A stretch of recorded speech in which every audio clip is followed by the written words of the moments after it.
Hi, I'm Gabrielle, and today we'll be running a design thinking activity called Toy Talk, incorporating Science Journal, a free app by Making in Science, an initiative from Google. Toy Talk is an activity where participants explore balance and acceleration to design and test a toy that spins. To help them gather information on the motion of the toy top, participants will be using the smartphone's accelerometers. An accelerometer is a sensor that measures a change in motion.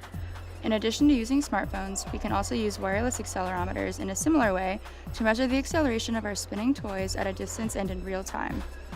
We can use the data recorded by Science Journal to encourage participants to think about their toys' acceleration over time, duration of spin, and balance.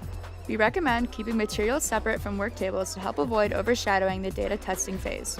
We have also found that using a video display of an example toy spinning, setting out example toys, and displaying a chronological sequence of example graphs have been very useful in helping participants become aware of their goal for the activity and characteristics of testing a spinning toy. The minimum materials required for building a successful top are the point and the body. The body can be placed right above the point and gives the spinning toy mass for a sustained and balanced or unbalanced spin. An extra component that participants can choose to incorporate is a crown. The crown is the topmost part of a spinning toy that can be a good place to grab and wind up the spin.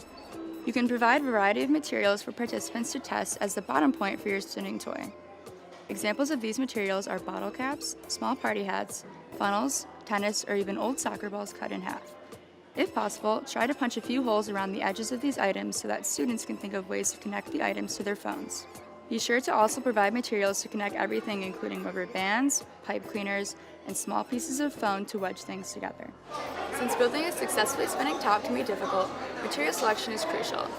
Rounded bottom materials work great for this experiment, but provide other materials that stay upright less easily so that participants can recognize the limitations and improve uses for various materials. This might be the participant's first experience collecting data using a sensor, and it can be a little intimidating at first.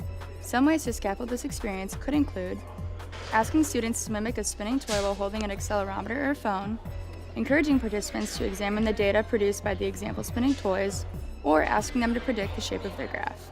While students are analyzing their data, encourage them to ask one another questions and make predictions about how their data would change with adjustments to their vehicles.